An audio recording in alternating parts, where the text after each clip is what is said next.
Hi, welcome to Tuesday's tip.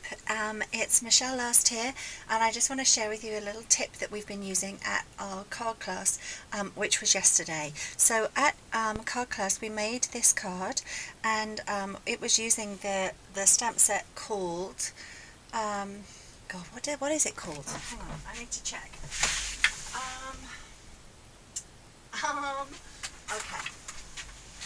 Okay, it's called Elements of Style, and this, I just can't stop using this. It's just so beautiful. So I've used it on pretty much all of the cards. I'm going to put my finger over that because I smudged that so you won't notice. But I don't know if you can see the outline to the flower here.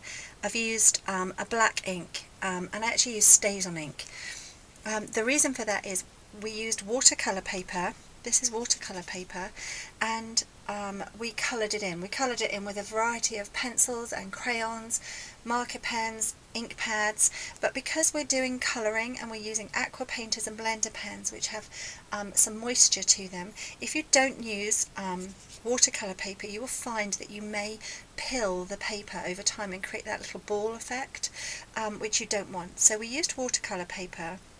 But when I made this card, which is inspired from Tennille Williams, and I will link to her blog, the card, when I show you, I didn't want a harsh black outline to the flowers.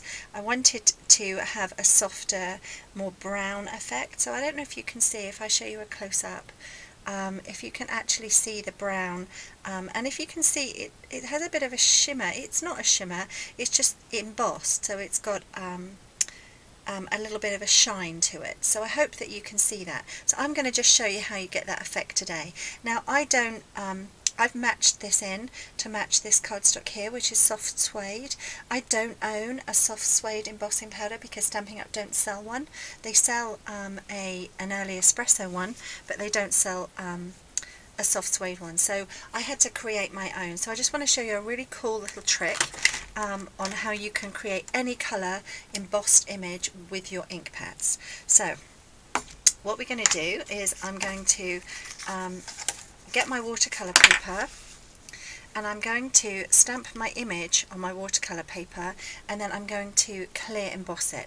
Now I'm going to use Versamark ink. That's a typical ink that you would use when you are heat embossing, because it's a pigment ink and it stays sticky and wet for longer, which gives you time to sprinkle the powder on, and then it will stick to the sticky ink. So I've put the Versamark on. Normally what you would now do is stamp it and then sprinkle your coloured embossing powder on, but I don't own soft suede embossing powder, so I'm going to use my soft suede ink pad.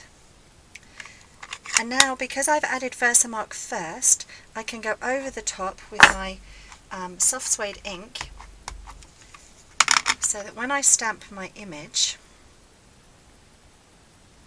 onto my watercolour paper, I'm now going to have a sticky ink brown outline. Okay,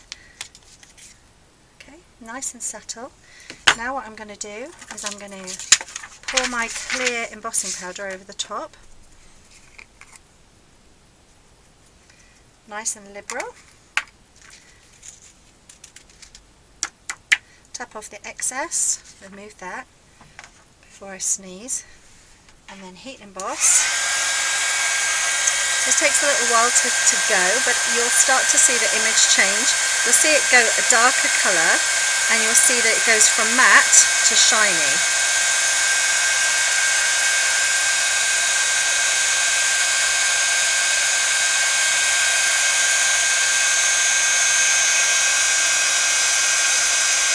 Sorry, the lead on my embossing gun is not long enough to reach over into the viewfinder of the camera, so I'm just going over it now.